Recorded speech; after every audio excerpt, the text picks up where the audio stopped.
स्वागत है हमारे YouTube चैनल काका की कहानियों पर, जहां आप लोगों के लिए मैं एक ऐसी कहानियां लेके आता हूं जहां आप लोग कुछ सीख सकते हैं। एक शिक्षाप्रद कहानियां होती हैं। तो वैसे ही आज एक कहानी लेके आया हूं जो कि एक ऐसे परिवार की है जिसके साथ काफ़ी गलत हो जाता है और वो परिवार बदले की आग में जलता है। उसके साथ वो क्या करते हैं, तो आइए कहानियाँ सुनते हैं। और कहानी आप लोगों को कैसी लगेगी वो ज़रूर आप लोग कमेंट में बताइएगा, और कैसी कहानी चाहिए चैनल पे वो भी आप लोग बता सकते हैं। तो चलिए कहानी शुरू करते हैं। कहानी शुरू होती है एक गांव से, जहां पे एक बहुत उच्च कुल का एक क्षत्रिय परिवार निवास करता था। उस परिवार में 2 भाई थे और उनकी एक माता थी। वीरता उनका आभूषण थी और शक्ति उनकी संगिनी। परिवार सुखपूर्वक रह रहा था। एक दिन उस परिवार पे दुखों का पहाड़ टूट जाता है। छोटे भाई की अनुपस्थिति में बड़े भाई की किसी ने हत्या कर दी। हत्या करते ही हत्यारा भाग गया।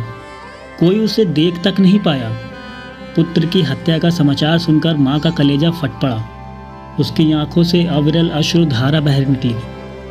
पुत्र का शव देखकर उसका हृदय ममता के प्रवाह में बह चला। रोते रोते हृदय पत्थर की भांति कठोर हो गया। हत्यारा यदि उनके सामने होता तो उनकी आंखों की चमक से ही भस्म हो जाता। शोक ने क्रोध का रूप धारण कर लिया था। छोटा भाई जब शाम को घर लौटा, भाई का शव देखकर वह बहुत दुखी हुआ। क्रोध से उबलती हुई माँ बोली, तुम क्षत्रिय हो, हत्यारा बचना नहीं चाहिए।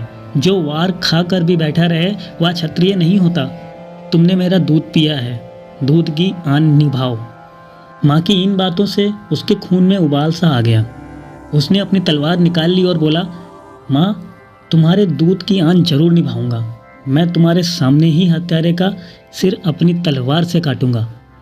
माँ बोली, यही करो पुत्र, क्षत्रिय पर तो किसी की आक्रमण करने की हिम्मत तक नहीं होनी चाहिए। ऐसा असर होना चाहिए। अब हत्यारे से ऐसा बदला लो कि आगे कोई तुम्हारी तरफ आंख उठाकर भी ना देख सके। जो अपने शत्रुओं को ऐसा सबक ना सिखा सके वो सच्चा वीर नहीं हो सकता, वो कायर होगा। छोटा भाई यह सुनकर खड़ा न रह सका। उसका क्रोध चरम सीमा पर पहुंच गया था। शत्रु को बंदी बनाए बिना वापस न लौटूंगा, वह कहकर चला गया। उसने देश का कोना कोना छान मारा, जंगल तक में ढूंढा। भयंकर पशु भी उसकी तलवार देखकर भाग खड़े होते थे। नगर क्या, गांव क्या, सब तरफ उसकी तलवार घूमी। घूमते घूमते 12 वर्ष हो गए तो शत्रु का सुराग मिला। बिना किसी एक भी पल गवाए उसने शत्रु को बंदी बना लिया।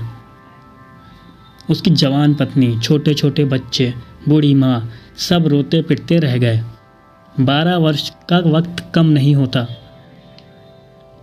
इतने दिन बाद घर पहुंचा वो। उसकी आंखों में विजय की चमक थी। बंदी हत्यारे को माँ के सम्मुख प्रस्तुत करके बोला, लो माँ, मैंने तुम्हारे दूध की आन निभा दी है। अब इस तलवार से स्वयं ही इसका सिर काट दो। बंदी को मृत्यु साक्षात नजर आ रही थी। वह गिड़गिड़ाकर प्राणों की भीख मांग रहा था।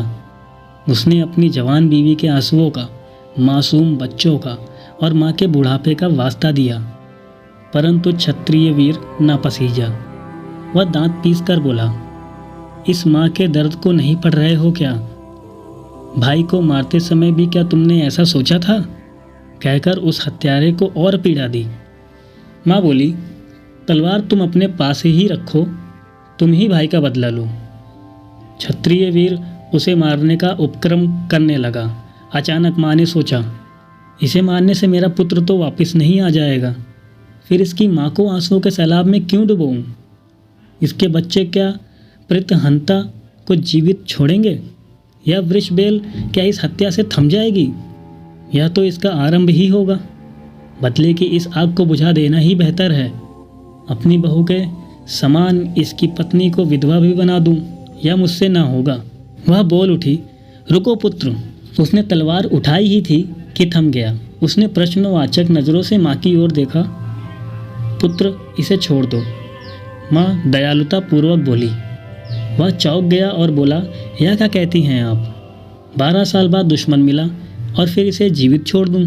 यह असंभव है। माँ बोली, बेटा, यह हमारे घर में है, इसलिए अतिथि है। अतिथि को मारना धर्म नहीं, और यह बार बार गिड़गिड़ाकर प्राणों की भीख मांग रहा है। पीठ दिखाकर भागते शत्रु पर क्षत्रिय वार नहीं करते।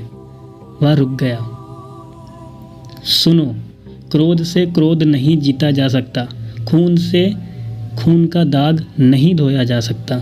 हत्या के बदले हत्या उस वृक्ष की जड़ बनेगी जिस फल ना जाने कितनी सुहागनों को विधवा और कितने बच्चों को अनाथ बनाएगा। सुनो, इसके बच्चे इसकी मृत्यु पर चुपचाप नहीं बैठेंगे, वे भी उसी तरह बदला लेने के लिए निकलेंगे जिस तरह तुम 12 साल पहले निकल पड़े थे। इसलिए इसे छोड़ दो, इसमें तुम्हारा ही कल्याण है। क्रोध को क्षमा से ही जीता जा सकता है। यह सब सुनकर पुत्र अपनी तलवार फेंक देता है और उस बंदी को रिहा कर देता है। तो ये कहानी हम लोगों को सिखाती है कि बदला जैसा इसने लिया, इनके परिवार के साथ काफ़ी गलत हुआ, लेकिन इन्होंने वैसा बदला नहीं लिया जैसा उस बंदी ने जिसको बनाया था वैसा किया उसने। तो हमें भी ऐसा ही करना चाहिए कि हमारे साथ अगर कोई गलत कर जाता है, कुछ ऐसा गलत कर दिया जिसकी वजह से हम परेशान भी हो गए, तो ज़रूरी नहीं कि हमें बदला लेने के लिए सेम वैसा ही काम करना है। हम उसको क्षमा करके भी एक तरीके से बदला ही ले रहे हैं। तो इस कहानी से हम लोगों को यही सीख मिलती है कि बदला एक सॉल्यूशन नहीं है। आप जैसा किसी ने आपके साथ किया वैसा ही करेंगे आप किसी के साथ, तो वो कोई सॉल्यूशन नहीं है। तो कैसी लगी ये कहानी आप लोगों को, और इस कहानी के बारे में आप लोगों को ज़रूर कमेंट करके बताइएगा मेरे को कैसी लगी। बाकी कैसी कहानी नई चाहिए तो वो भी आप लोगों को ज़रूर बताइएगा। धन्यवाद।